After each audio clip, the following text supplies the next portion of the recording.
Good afternoon and welcome to another episode of Women Issues. And I want to apologize once again for coming late. I think it's time for me to change my time. Thank you for joining us today. And before I start, I just want to say congratulations to Nigeria and congratulations to our President Muhammadu Buhari. I guess we all voted for our president. Who do you vote for? I didn't vote because okay. the diaspora is not able to vote, so I was unable to vote. Who do you have in mind if you're in Nigeria? Who have you vote for? Though I'm not into politics, Yeah. but probably I could have voted for Folayan. Oh, okay. I still would have voted for our President Muhammadu Buhari. I love the guy. I like the man. I believe he can make Nigeria better. Anyway, thank you for joining us today. You're welcome to another episode. And today I've got two interesting guests with me, and I'm happy to have them with me. And today on my right hand side, I've got Chief Bimbo Folayan.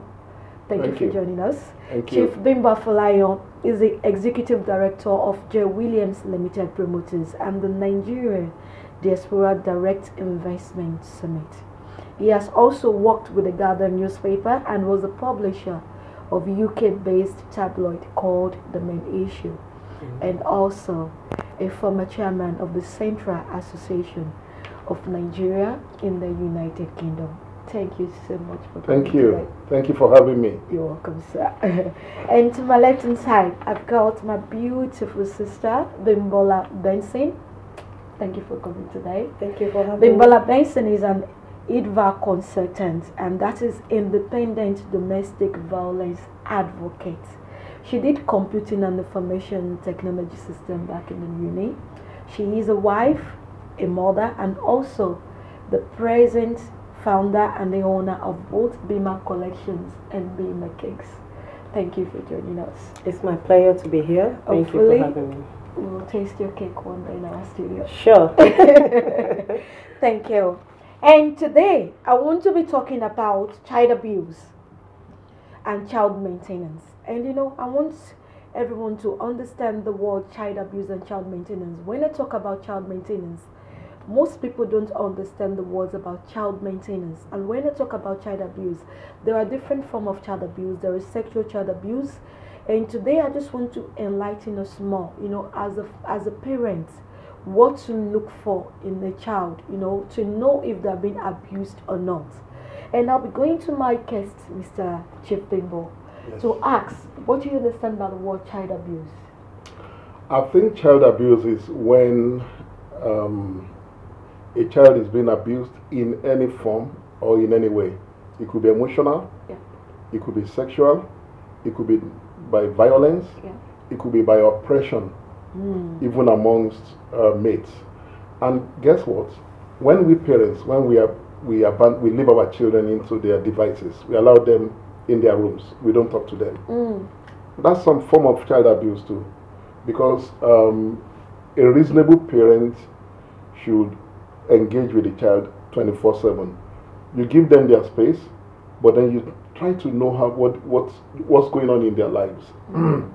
Because if you leave your child in a room, for example, and you don't talk to them, you don't ask them about their school, or you don't treat them right, it's a form of child abuse. Also, this I always say to men, if you are very, very, in a very funny way, not nice to the mother of your child, it's some form of abuse, For example, if you're abusive towards your partner, that's a form of abuse to the child. Yeah. Because now you've created an environment where that child cannot grow properly. They can't be happy. When they're not happy, no child sees the mother that the mother is unhappy, and she'll be happy. Yeah. So child abuse comes in different shapes and sizes and forms. Thank you very much. Yeah, thank you very much. That's really interesting. And I'll come to Bimbo Benson. It just defined child abuse to us. And to me, I'm going to ask, what do you understand by the word sexually child abuse? Sexual child abuse doesn't mean probably, because these days everybody know about pedophile, that it's not all about that. For an adult, doing what's supposed not to be done in presence of a child is a form of child abuse. Or I'm going to use a scenario to, as an adult, probably you want to watch an adult film and your child is there and you know that there are some scenes that the child is supposed not to see. Is a child abuse, because we are is a sexual child abuse, because you're actually building and creating a very an imaginatory scene into the child. And as a child, children, they love exploring. They love practicing what they see. Yeah. And they want to know, okay, what is actually, how is it being done? And before you know it, they start practicing. And before you know it, they turn to something else in the society. And even for the ones that they don't have the opportunity to do it immediately, but we've actually created a foundation. We've built what's supposed to be built in them. And before you know it, they will still want to actually practice it one day and see. So as an adult, we have to be careful of what we do in their presence, and that is why we have so many things, as I've said, pedophile, and even not only amongst men, even women. There are some things we do in presence of our children that is actually, a sexual child abuse, because we should know what is what and age appropriate for our children. It's very, very important, and it comes with values. That's where values comes in, because charity begins at home. And so also the adults we want, they are still children now. Later they'll become adults. Whatever we don't want to see later, we should be mindful of what we do, what we do in the present. Thank you very much. And I want to ask her, we both know that back in Nigeria, most parents do smack their kids in order to correct them from their wrongs. But here in UK, they don't agree to smacking. And I want to ask you, do you agree in smacking a child to correct their mistakes? I think in the UK, smacking is not permitted, but there's a level of smacking in the UK. But it's actually permitted. I stand to be corrected. There's what they call I think it's positive love, more or less smacking. Love smacking. So back home in Nigeria, many of us grew up by, we grew up being beaten by our parents. Maybe it's shaped us into what we've become today. But then there are children in the UK. I didn't beat my children, for example, and I have a 24-year-old. I have a 23-year-old. I have a 14-year-old. Wow. It doesn't mean that there's one or two occasions where I'm upset and then maybe I've, stop, things like that. You're wrong, or you do like this to them. So that's not real smacking. And we need to understand it because this has put a lot of Nigerian parents in trouble in this country. I know a lady, that's Florence, that's Voice of Hope, who does Voice of Hope all over the UK, and it's mainly Nigerian parents who are losing their children into the social services because every time they want to bring the discipline system of Nigeria into the UK, and it doesn't work in this country. So parents need to understand that you don't have to beat your child. Seriously. And I'm a living witness to it, because my children, I never got to beat them, and I have 3 children. And I can boldly say that when my children make mistakes, if we go out, for example, they make mistakes, I talk to them with my eyes, and they sit up. I'm telling you. I talk to my children with my eyes, and they sit up. But when we are in the house, we throw pillows at each other, we run around the house, we play. I'm their friend. But when they make mistakes, I tell them, sometimes I say to them, this is daddy, okay? This is not Abim. So Beam is that's the name they call me when we're joking as friends. They say, oh, Beam, they smack me and all that. When daddy's talking. But when they start, when I'm saying, why did you do that? And they say, oh, Beam. I said, no, this is daddy talking. And they listen. So there's a way we can lead our children, but it has to start with integrity. Once your children know that you have integrity, they know, 1, you don't lie, 2, you don't abuse them or abuse their mom, and they see you saying the truth all the time. I think, and they know that you are their friend. and also That's their very parents, important. you would never ever have to smack them. And I want to seize this opportunity to appeal to Nigerian parents.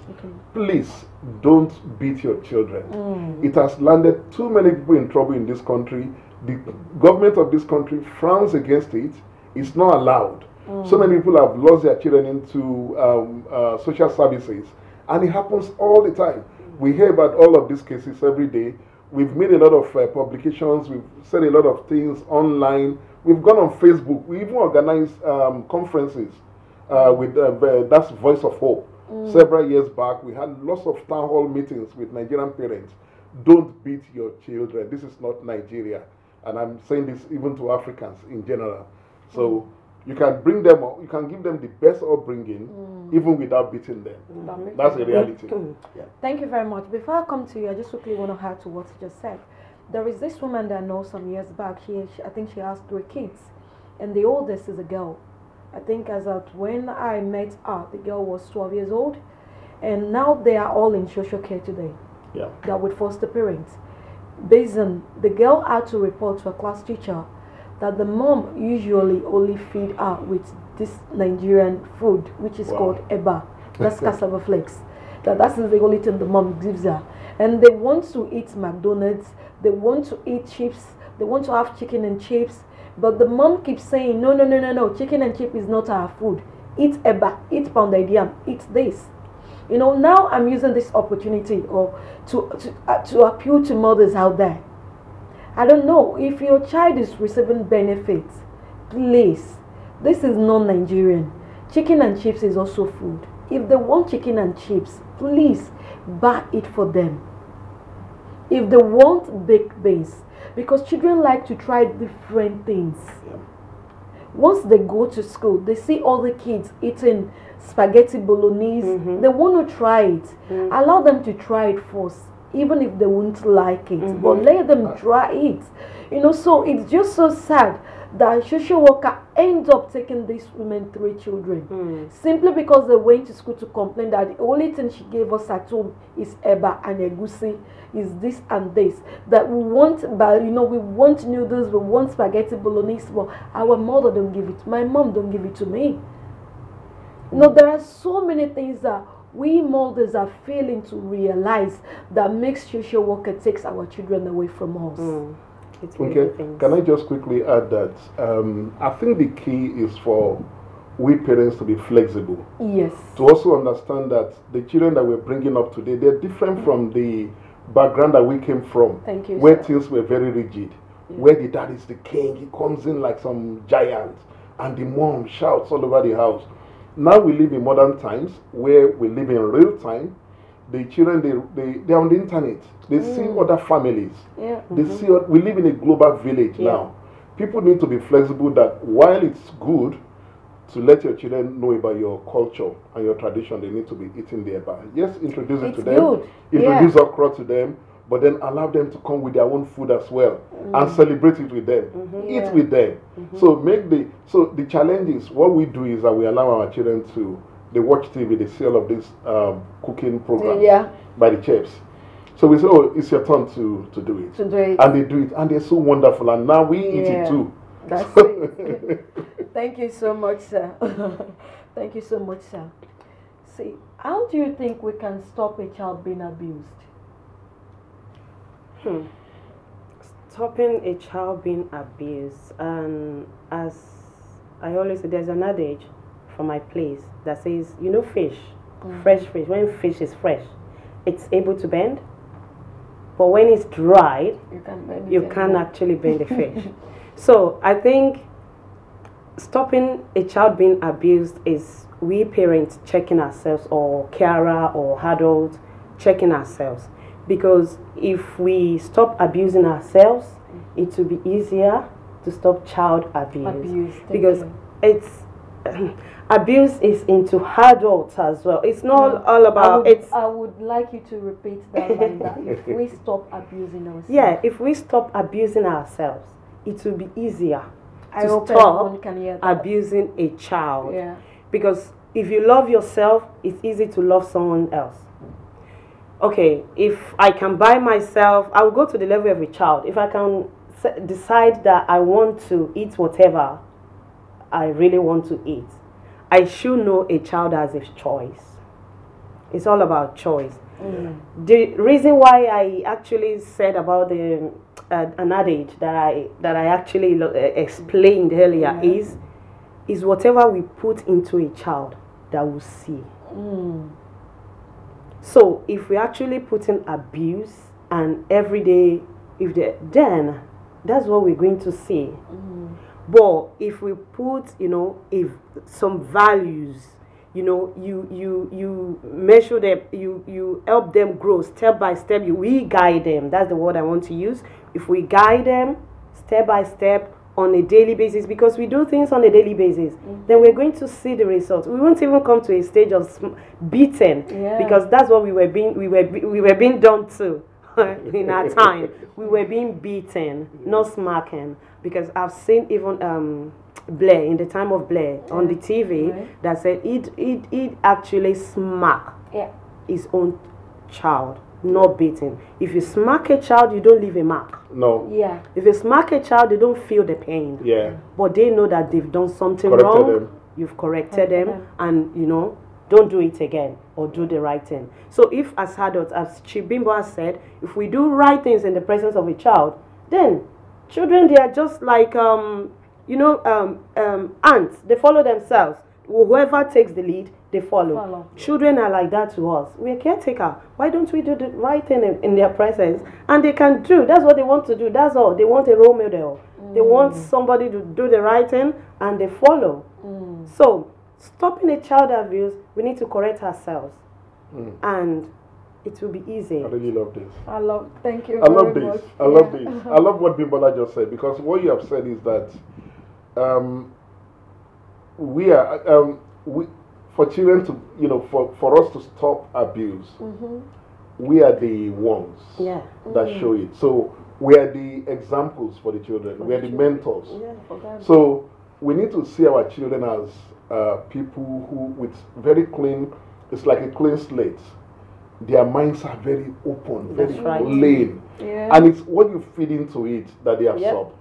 So if they were born in an environment where there's violence, your children grow up with that kind of mindset. That's it. And violence can be a man coming in, knocking on the door violently, or maybe after being drunk, maybe using terrible words on the mother, awful words on the partner. So that could be what you're building into your children. Yes. But if you set up a very loving environment, your children will grow up in love. And you know what? They will not be abused, and they will also not abuse people, because children also abuse children, you know that. They do. So all those bullies, they abuse. They abuse. They do. They do. Thank you very much. And I just want, what are the things do you think that we should do instead of smacking to correct our kids? I think some of the things we can do, number one is communication. So there are various forms of communication tactics we should be using it with our children. There's the one where you are always, without getting on their face, there's a way you can also communicate with your children on a regular basis. You live in the same house, they come from school, for example, they go straight into their rooms, maybe they have a smartphone. That's the first thing that comes into their head. They want to quickly be on Snapchat, or they want to go into some. So, and then you tap on their door and say, "Hello, how are you, Mary? How was school today? Come and tell me what happened." And then you have a communication with them. What about your friend? So number one thing is to communicate with them. Number two is to, when they make mistakes, you need to explain to them what mistakes they've made. And then you need to show them examples. I, for example, have role models for my children. For the girls, I always say to them, have you seen Priscilla, I've forgotten the last name now. She's a fantastic speaker. And I talk about Cherry Blair. I talk about Michelle Obama to my girls. And they're now growing up in that direction. Yeah. That's the way they're thinking. And I say to them, you know that someone like this will never go out with friends and drink. Someone like this never went out with friends to, they could do all their pranks, but they will never go beyond limits. So that's number two. You have to choose role models for your children. even though you are the number one role model, but you still have to, in society, Go outside your lane. find a way to. But when they make mistakes, you need to call them and say, this is what you do. Now, what we also do is that we punish them. And and then we reward them also. Punishment and reward. Yeah. Punishment to say, oh, you did that, then you're not going out. She wanted to go out on a Saturday with the friends. I'm sorry, you're not going to go there. Or I'm not taking you to McDonald's, depending on their age group. I'm not taking you to McDonald's. We're not eating McDonald's this week. And when they do well, always remember to compliment them. That's very important. Always say to give them rewards also. Do you know sometimes you get your children, maybe they're very young, to go and clean the house. And they do it, and you say to them, guess what, I'm giving you £5, you know. They're just going to be jumping. Like the £5 is so big. And, so these are the ways we can correct them. When they make mistakes, obviously we need to punish them. We need to deny them, not food. You can't deny your children with food, but you can deny them of some other extras, which that would have been like extras for them. Like taking their iPad, tablet. Take their iPad, or limit them up. Sometimes you could say for the whole of next week, as soon as you come back from school, you're only on your iPad for 1 hour. For the rest of the night, come and hand it back to me. When you behave yourself, then I'll give you back. Some of them will come back to you and say, I'm really sorry. And then remind them. And one other thing I do, which is not very nice, is that sometimes I show my children some, like I have role models for them. I show them bad people too. I just say, look at this guy, some famous bad person that everybody's had in the community. And I say, look at this guy. If you go and look at the background, this is how he grew up. Maybe somebody who's been jailed for something, or somebody who's been blacklisted, some bad name. You show them also to say, you don't want to go on this path. You see, you need to make it sound to them that it is in their interest to be good. Yes. If you start showing it to them as if it's in your own interest, that's when they think, I will be just for you. And then some of them could become stubborn and say, oh, I'm not doing it for you. But let them know that this is going to be in their own interest. Yeah. Thank you very much.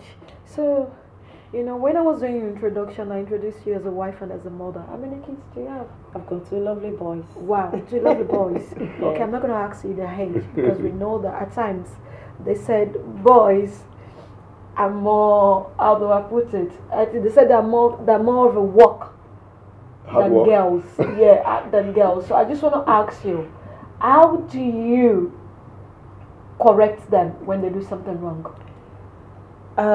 Chief Bimbo has actually said a lot, but one thing that I've noticed, apart from being a mother, I was opportuned to work as a support worker. I've been a support worker in a learning disability home. We call it sheltered home. And one of the things that we do use that I know that these people needed was a routine. And as a child, so personally for me, I started a routine. My children, they have routines. That when I wake up in the morning, I brush my teeth, we shower, mommy help me with showering. After showering, I take my book and read, because they always hand them a reading book from school. I had my breakfast, relax, then go to school, come back from school, have a little play, and they still have to do their reading, the one they are coming back with. Like that. Now tell me, we have a routine.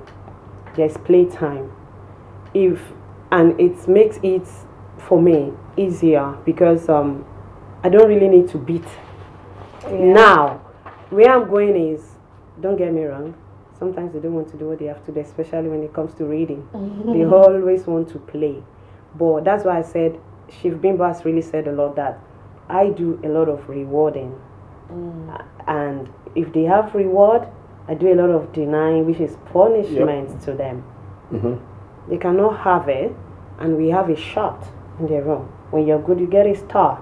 You place it there yourself, and when you completed your staff for a whole week, you get a treat on Sunday. Wow. And my kids love McDonald's. But we cannot be having McDonald's every day because we need to teach them the value of healthy eating as well. Yeah. Exactly. So, but it's not bad. I give them their McDonald's every Sunday if they're good. Because the more they get older, when they're little, they have it. Either they're wrong or not. But now they're getting older. They need to know that, okay, there are some things, even though I really want to do it, but it's not nice. I don't have to do it. Just because of others, because it's a community. Thinking about myself, I still have to think about my neighbor as well. So in their own little way, so I have a routine, because I could have actually said everything Chiva said, but the only thing, I have a routine in my house. Excellent. And they have to. If they don't do it, you don't get your reward. Very simple. That's it. You know, my daughter is 10 years old, and the way I punish her, when she gets back from school, she knows that she's going straight to the bath to have a wash. Then after that, she has a breakfast. She knows she has to take a nap, even if it's no more than 30-45 minutes, just to cool her off. Because, you know, she goes to after school club, so much she's always at school till 5 o'clock. So I always want her to have a nap like 30 minutes just to cool her off. So by 7:30 she has a dinner. Then after a dinner, she knows that when she's done something wrong, my daughter knows it's straight to her room. She has a TV in her room, but she knows she cannot switch it on. She knows. Once she's in her room, the TV has to be off. She has to take a book and read. She dare not go in front of the TV and switch it on, because we usually let her watch TV for 1 to 2 hours during the week. But weekend we allow her to watch TV anytime. But during school days, she knows it's just 1.5 hours or 2. Yeah. But when she's done something wrong, she knows she can't switch the TV on. She knows if she does, she knows what she's going to lose. I won't just say anything to her. Once I go in the room and realize that she's switching on the TV, I said, Mary, for what you've done, you know what's going to happen. Yes, mommy, I know. I'm sorry, it will happen again. I said, you know what, you can repeat it. But you know what's going to happen. That reward, that thing that you want, you know mommy is not going to get it for you until you behave very well. So with that, she knows if I do something wrong, oh, mommy is not going to get me that thing. I need to be at my best. I need to be at my best. And I'm going to ask you, sir, how old do you think a child should be before we can allow them to use a phone? What a tricky question. Well, I will say that it depends on the circumstances and the situation. If your child, for example, I don't know, maybe from 8, but it depends on where your child is. If, for example, both parents are working away from home, and the child has to be with somebody, maybe it's wise to give them a phone in case there's any emergency. There's a need for them to. I won't say there should be any kind of hard and fast rule about phone, as long as I've never thought about it, but as long as they are matured enough to, maybe 8, maybe 9, maybe 10. I can't remember when we started giving our child a phone now. I think it just happened naturally. Yeah, it just happened naturally. I think it just happened naturally, but I can't really remember. So you're saying 8, from 8 upwards? Maybe from 8 upwards. Okay. If you give a 5-year-old a phone, they can't use it, they don't understand. I don't think so. Maybe I'm mistaken, but I don't think so. What but maybe, age? I don't know. So what age do you think? Personally, my child will be 10 before I can hand over a phone. Okay. Reason being, these days, even at their very little age they are, they still pick up your phone and still play with it. They can operate anything. They can operate anything. But phone, it's a personal possession. There's something about I own it. There's something about that. Even as an adult, when you own something, when you say mine, my thing, my phone, there's everything you can do on it. Which means if I'm handing over a phone to my boy, because my boy is 8 years old, he will soon be 8 in 2 months. If I'm handing over, then he will put a pass lock. It's good. Then it started to know, okay, I can hide some things from mommy and daddy. Then so many things. But for me, at that stage they are, what does he need phone for? I'm always with them. That's why I had to go into business myself, just so that I can be with my personally. I love to take care of my kids personally. So that's why I do my own business. Apart from my career, I love career, but I had to create my life run business so that I can have time for them. So at the age of 10, you have tablets, you have computer, you play with. So phone is for communication, right? Yeah. Who do you want to communicate? Then speak on my phone. So personally, I won't hand the phone to my child at that. As you said, it comes with maturity. There are some children, even at the age of 15, you'll be thinking, I don't think my child is mature to have a phone. It's the individual differences. Thank you very much. You know, to the viewers that are just joining in, the question asks that what age do you think a child should have a phone? Chief Bimbo said from 8 upward. Bimbola said at the age of what?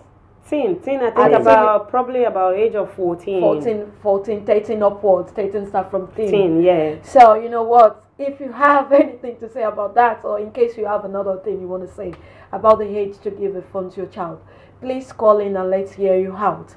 You know, to me, I would say teen as well. Okay. Based on the reason that I used to give my daughter a phone. That was when I used to go to work, just for me to be able to communicate with her. Because I don't like calling my childminder 6, 8 missed calls and she didn't pick. If my child is with you, I want to be able to talk to my child at any point in time that I want to talk to her. But when I start calling 8 times and you did not pick, I will be worried where I am. I wouldn't be able to do whatever it is that I want to do. But then I realized that my daughter started giving her friends at school a phone number. They start calling, they start talking, they start chatting. And when I say they chat, I look at myself.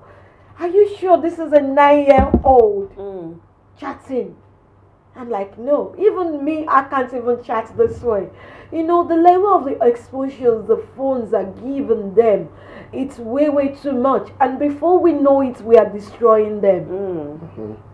So I would say, if you want to give your daughter or your son a phone at 8 upwards, please get a phone that they won't be able to access the internet. It's very important. You are not there. And for them to be with a child care, the child care will let them access the internet in order for them to give her peace, or to let them have their way. As a mother, the child care will not be able to look after her the way you would. Believe me. So I would say to every parent out there, if you want to give your child a phone from 8 years old, I'm not saying that all kids are bad. They are good. But please, for their own security, give them a phone that has got no access to internet from 8 years old. Because what you want to do is just for you to call them, ask after their well-being and where they are. If they come home, they can still play with their iPad. They can watch things on the TV. And even there are some things they watch on TV that's not even good for them. It's not appropriate for their age. Like, was the last week my daughter was watching a movie. I was in my room. And my partner asked to call me, please, go and check on that movie she's watching. I called her. What movie are you watching? Immediately she said, this is the title. I went on YouTube. I went online. I read about the movie. And I realized that this is not appropriate for her age. Immediately I said, Mary, please, we need to change this movie. No, these are the mistakes that most parents do. At times they will tell you that if this movie... Oh, sorry, we've got an incoming call. Hello. Hello, good morning, Ma. My name is Dupe Tomai. I'm calling from Nigeria. Oh, hi. Good afternoon. How are you? I'm very fine, thank you. Thank you I would like to commend your show. Okay. Yeah. You're really doing a very good job. Thank God you. bless you. Amen. Thank you so much for educating people, enlightening them on how to handle issues, treat their children. And I really, really love today's topic. Thank you so much. So I just want to say God bless you so much for what you're doing. Thank and you. God will continue to empower you Amen. in the name of Jesus. Amen. And I would like to say a little thing about the phone thing. I think giving a child phone, it should not even have an age barrier, because it's a means of communication. You understand? But it's just that the phone needs to be monitored. You understand? So you can give a child a phone that does not have internet facility at a particular age. But if the child is still minor, the child could have a phone that you could just use to make calls alone, like hello, how are you, where are you at, you know. But the parent could handle the phone, you know, take care of the phone for the child. You know, the child should not be given the privilege to own the phone completely. You know, the parent can also manage the phone for the child. But, you know, maybe when the child has to go out to somewhere, you know, just give the child phone for you to just be able to monitor. Thank you so much, Dupe. We lost you there. You can call back. Thank you so much for your contribution. Yeah, which is, you know?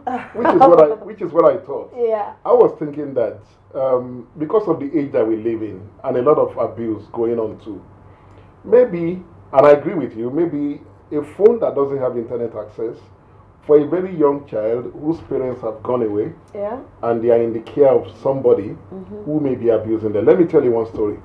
My son is not 24. There was a time that every time we drove past a particular house where we used to take him when he was very young, he was very always scared. He never wants to go through that street. Then one day we summoned the courage and we said, why? Why are you always so scared of going through this place? And every time we mentioned that woman's name, he was always scared. And guess what he said to us? It was then we realized that that woman was actually beating him when he was very little, when he was about 8. When he was a young chap and was without, but he never reported at home. You see, the phone sometimes could be to just say, hello, how are you? I hope you are well. What's going on today? And then, oh, mommy, we're just playing with it. Okay, that's fine. Bye-bye. Thank you. It's just for communication, not for internet access at that age. So, but it has to be monitored to make sure that that same child is not using the phone to call people all over the place, or is not giving the number to different people, but just for you to communicate with them, particularly in a place like Nigeria where we have had so many stories, so many stories. So that would be my approach, even though I won't say I don't have any heart of, I'm not rigid about phone with children, but I think it depends on the situation. And another thing, according to what Dupe has said, is you can actually have a call divert, because by the time they have a phone, that they want to actually give their friend, oh, I have a phone, my number. You can have a call divert. That's very listen. While they're on the phone, you can actually listen as well to their conversation, because sometimes it's not all about what goes on the phone. What about what you're saying? Meet me here, meet me there, and anybody can use the opportunity to. They can easily delete messages that you won't even know what they're saying to each other. That's true. They're wiser than we thought. They're more exposed than us. That's true. If my daughter handles the phone, my sister came to visit us for this holiday, and a 3-year-old son went on Play Store, was downloading a game, and I looked at, wow, 3 years old. You know, he knows the game to download. So I'm like, you know what? This is very, very important for parents. We need to monitor what our children do on phone. Believe me, we need to. We need to check if whatever they're watching is their age appropriate. You know, even the movies, the teenage movies, the shows at the plays. At times when I hear some words, they say, I have to tell my daughter, switch off that TV, it's time for bed. It's not her fault. It's what they're showing. But what she's watching says her age. That's true. It says her age. So which is why I say we need to sit and watch their programs with them. I say to mothers, don't say, oh, it's her age. No, you need to sit and watch with them. You need to sit and listen to it with them. Because there are times they pick up from things they do and they say.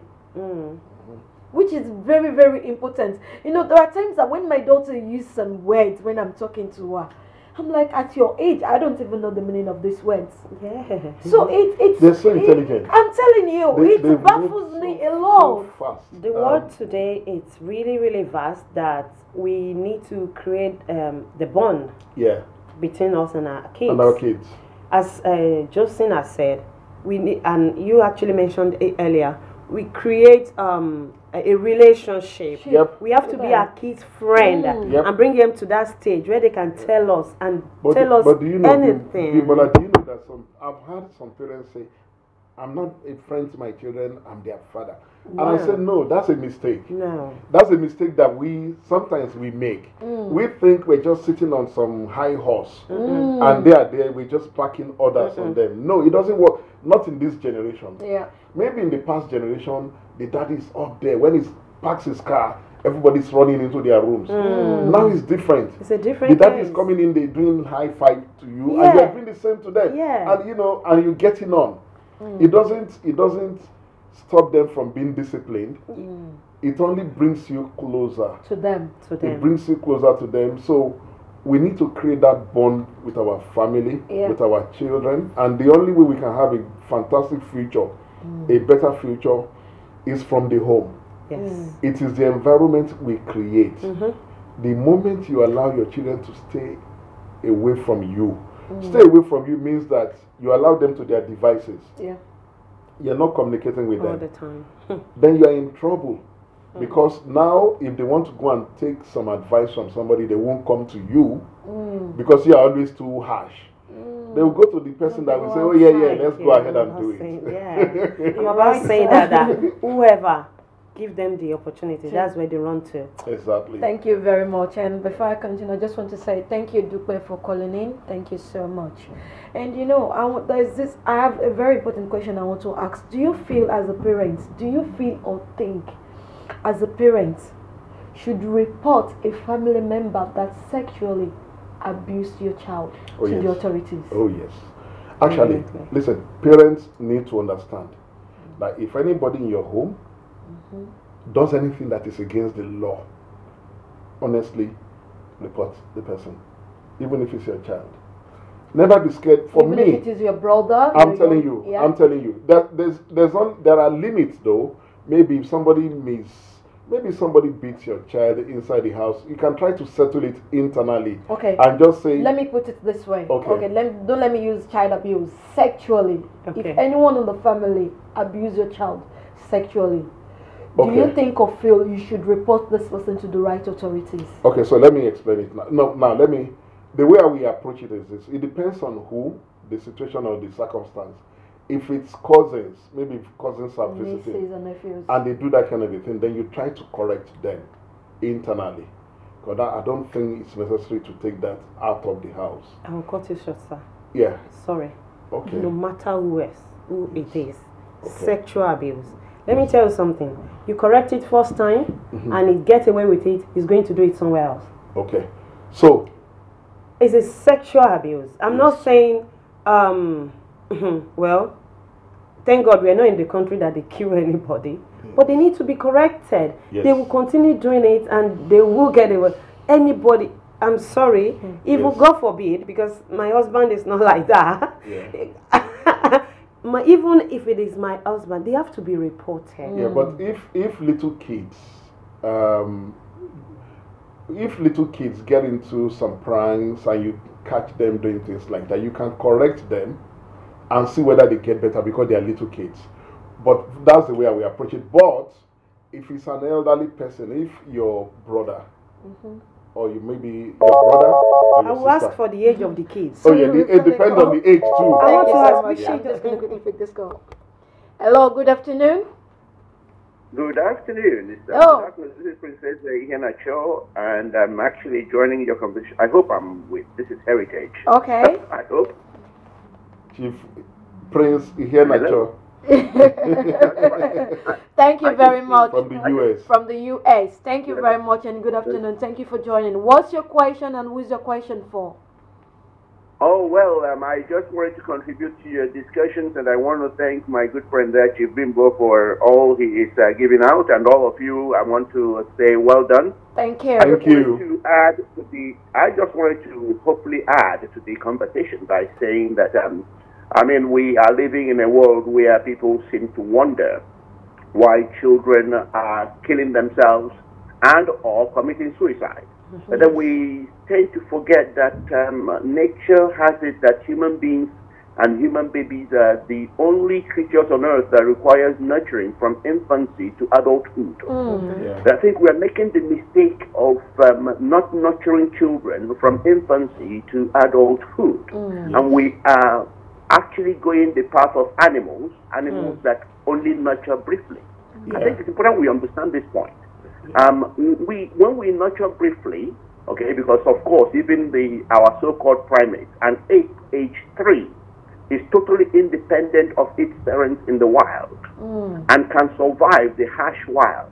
Yes. You know, as human beings, we are meant to nurture our children, but because we are now nurturing them as adults, okay, we are giving them independence so quick. Yes. We have to expect suicide. We don't have to expect them to kill themselves because we are nurturing so briefly. We're not animals. Because when you nurture children briefly, they will show you that they're not animals. Yeah. We are born actually to either perform worse or better than animals because we're not animals. We have cognition, we have power of the brain, and you know that nothing is ever a weapon until a human being lays their hands on it. And it's only human beings that can lay hands on weapons. So when you have not nurtured these children, they will still carry capacity as human beings, but they are more likely to do bad things. As simple as that. And we need to understand it.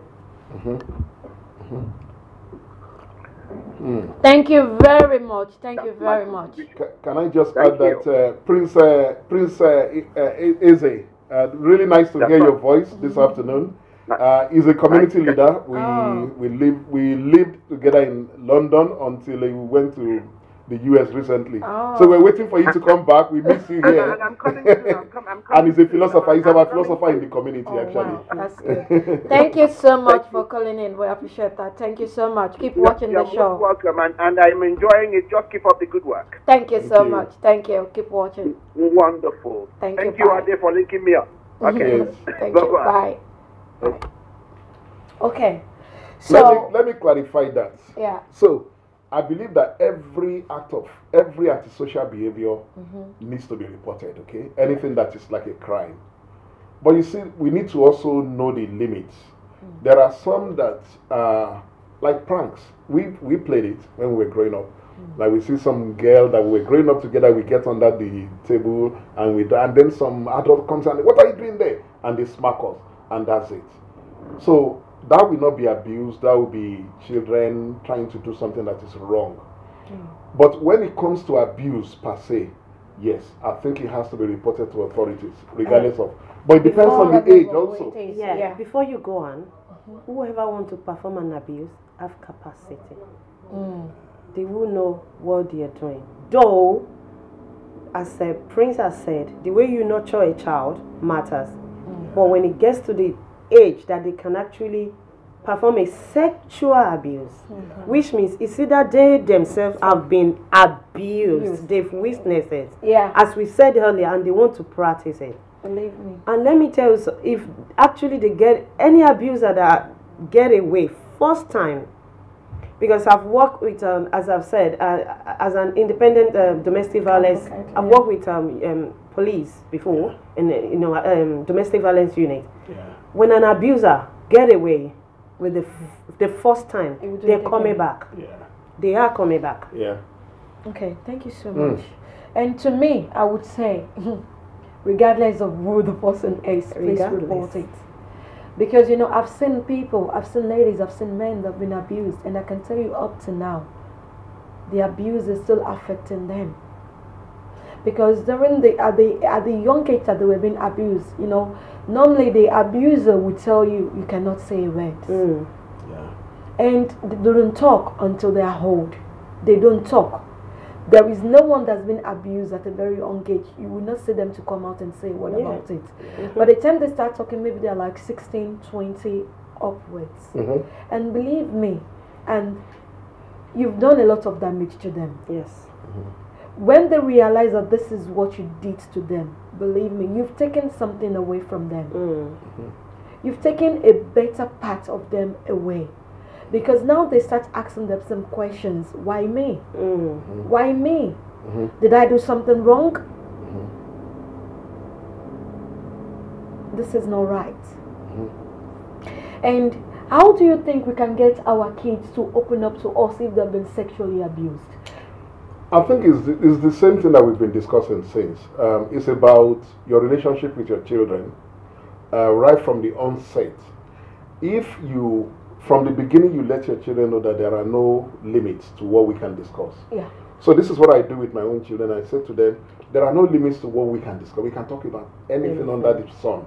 But I say to them, there may be some things that, as late girls, you don't feel comfortable discussing with me. Please make sure you discuss with your mom. There are things that your son may, and this is where the contradiction comes in. So you want your son to discuss everything with you. If that's the situation, I think you should be honest enough to say to your children to say, listen, if not at that age though, maybe when they are a little bit older, when they are in their teens, there may be one or two things you may not feel comfortable talking to me about, but please make sure you discuss with your dad. That's number one rule. Number one rule is to make sure that we can discuss anything under the sun with our children. And then it comes with trust. So some parents, they hear by a little bit of problem from their child and they are screaming and they are creating a scene. They're never going to come back to you when there are bigger issues. So as long as, if a child is honest enough to tell you some information, then do not reprimand them for it. Right. Yeah. Guide them instead. The word should be, ooh, what you just told me, this is what is wrong, this is how we can correct it. Rather than, why did you allow it to happen? So that's, I think that's the rule. We need to make sure that our communication with our children is almost, if not perfect, it has to be almost perfect. It has to be, there's nothing between us, we're friends, and that I'm there as your guardian, as your dad, as your mom, to guide you, so that you navigate through your age. It's not to condemn you. I think that's my approach. That way you get them to tell you anything that happens. Thank you very much. I'm going to ask you, do you think it's right to dress our kids, from the age of 10 wearing crop top, shorts, and you know what I mean? Because to me, I've seen a lot of mothers that say to me, you're exposing your daughters to being sexually abused because of the way you dress them. So I want to ask you, do you think it matters the way we dress them? To me, I will say it matters because in as much that we are saying the way we were being brought up by Baten, but there are some values that my parents actually put in me that I appreciate today. That when I was growing up, you didn't put crop top. I know it's then, but if we bring it back now, I won't take out the fact that I'm a Christian, yeah, and it's in the Bible that we should do everything with modesty. Yes. And modesty doesn't mean that we should walk and expose everything to. And the world we live in now, I know, don't crucify me. Men are attracted with what they see, not even in the world we live in, but they are attracted with what they see, and that's the first contact. So if I had to dress my child like that, and we're walking, and I don't know that, okay, the next gentleman with me have interest in little kids or my neighbor, that's what he wants, harassing small children, then I've actually put a label on my child. Thank you. Yeah. So personally, and one more thing is, whatever we're talking about value, remember all these things had to start as a nurture, as like we start with them, nurturing them to know. It's whatever they know that they will actually give out later. So if I should be dressing her with crop top and all the time, don't get me wrong, you might go to beach and all those things and you want to be free, that's a different case. Yeah. But if I should be dressing my child with crop top and bomb short and everything all the time, that's all she will know. When she grew up to be 18 and want to go out, that's all she would dress, you know. And they're liable to be abused. Thank you very much. My daughter knows that there is nothing such as crop top in our house. She knows.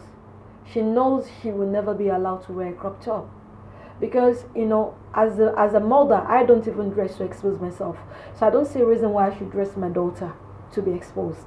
To expose some parts of her body. Yeah. Because what I'm teaching her is what she's going to grow up to. So even when she's nowhere near me, when she's in uni, she would dress as a very responsible person, as a responsible girl.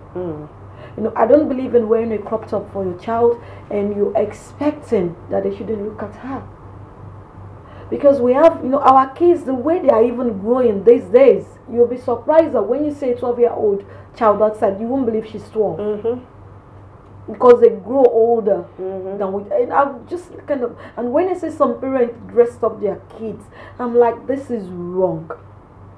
This is this is wrong in every level. You don't expose your child to the world. Don't. You know, most of these things started from our parents. They believe that, yeah, let her dress the way she likes, our friend dress like that. Believe me, you're not the mother to our friends. Train up your own child. Do not look at a friend. A friend is different from your daughter. They are not the same person. Please teach your kids to dress well. I know of a single fella who has a 16 and a 15-year-old girl. And when I go visiting, what I see, it's heartbreaking for me. You know, this is a man that has so many male friends that comes to the house.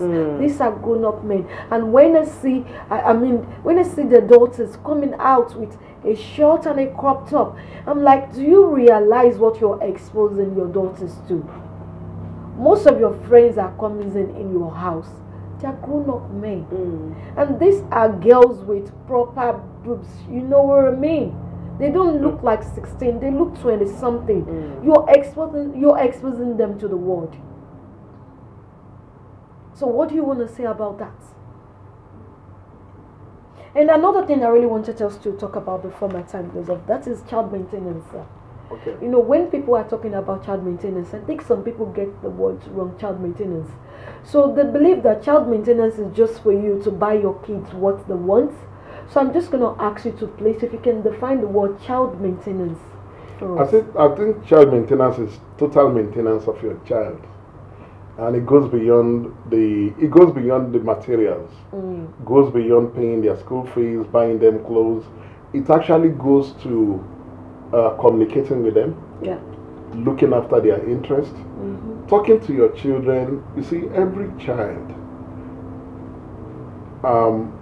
should enjoy their moms and their dads. And when I say enjoy, it means have to be in regular communication with both parents. And that's part of maintenance. And this is where I'm also going to say something as in advising our community. Because everything we're doing here is to support society.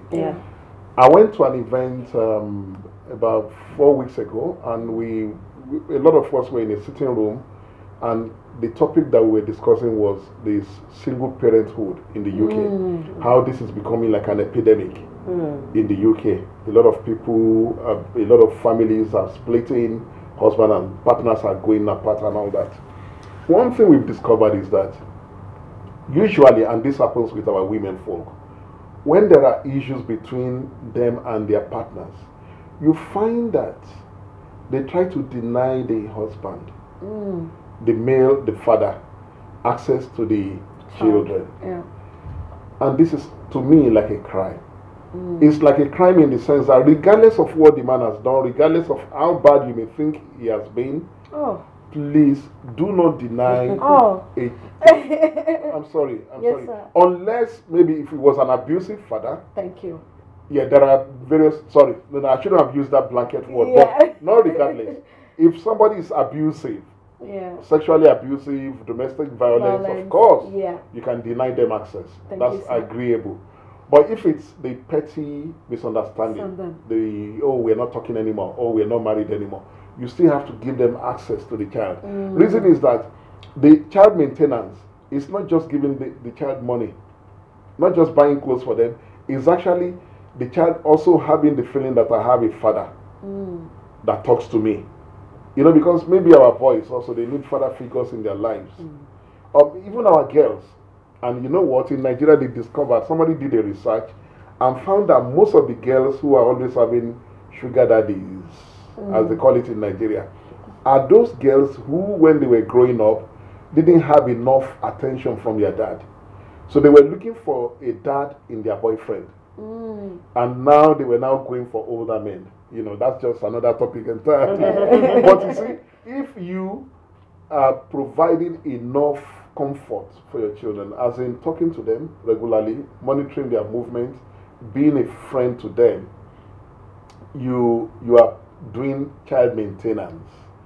It is not only when you are giving them money, because some people think that it's just about paying money. No, maintenance is proper maintenance, as in looking after the welfare. The child has to know that you love them. You know, that's maintenance. In fact, you know, if your children know that you will take the bullet for them.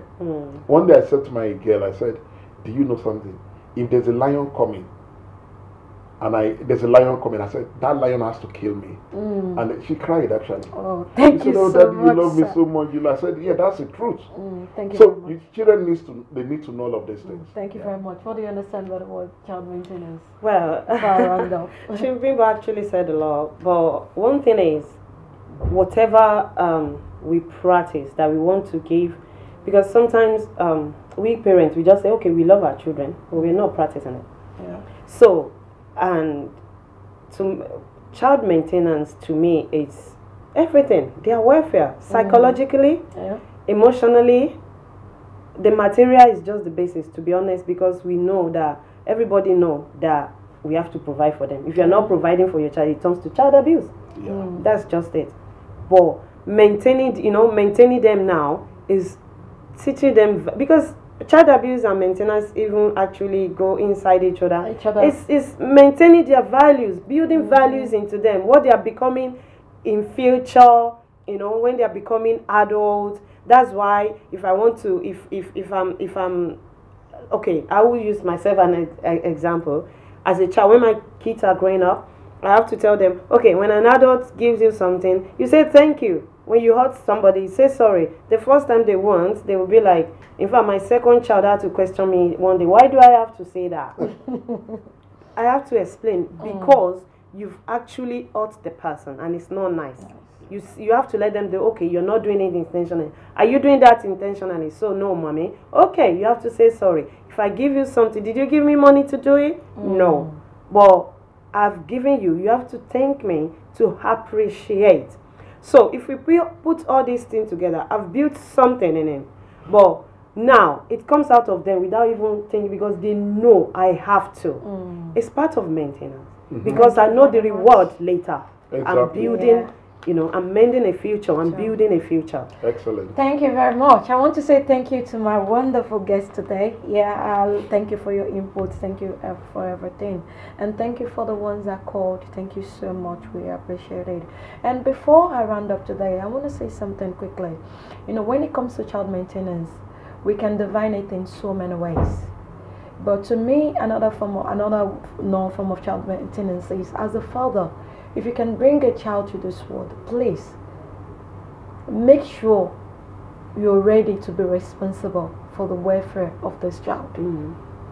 And not just to the fathers, to the mothers as well.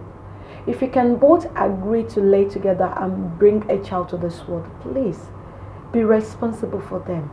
Don't just leave it only to the fathers. Don't just leave it only to the mother. You know, there are words that women use these days. Is it not his child? It's nobody's child. It's our child. It is our child. So I'm begging every woman out there and every father out there, before you want to lay with a man or with a woman, please think about it very well. Ask yourself these two questions. Are you ready? When I'm saying are you ready to be there in terms of support, in terms of financial support?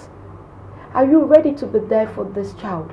If you know you're not ready, please and please don't bring a child to this world. It's not worth it. A child they need attention 24/7. And when I see both parents working 37 hours a day, I'm like, this is not right. Both a mother and the father should not be working 37.5 every day, every week. Someone should be at home. At least someone should be able to volunteer that I'm going to do 16 hours so I can look after this child. This is part of child maintenance. And on child abuse, if your child has been abused sexually, please do not keep quiet. I don't care wherever it is. If you abuse my child, even if you are the dad, I won't take it easy with you.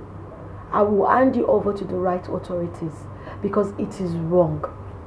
Do not abuse a child. Do not abuse a child. It is wrong. It is not right. We have so many topics to talk about. And on child abuse and child maintenance, we can't even cover it in one day. We can't. If we want to be talking, we'll be here till evening. So before I round up today, I want to say thank you again to my wonderful guest. Thank you so much for coming. For having me. Thank you so much for coming. Thanks. Please join us back here next week, Wednesday. Even though I keep saying I promise I'll be on time, but believe me, I will be on time next week. I love you. Thank you for the ones that consult. Thank you for your contribution. I still remain you humble and lovely, Josephine. I'll see you next week. Stay tuned. Thank you. God bless you. Take care.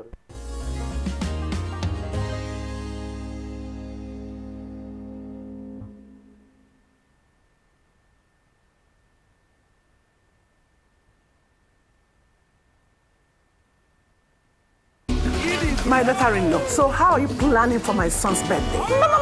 I have to cook for her. Do you people have ogirisi there? No. It's okay. Okay, let me call you back. Mama Chijioke. Hi, so wait a market. Please pack some ogirisi. I am going to visit my son. My daughter-in-law. It's arranged. But you must use original red oil to prepare the soup. What? I'll call you back. Mama Chijo, please include Isio Morocco.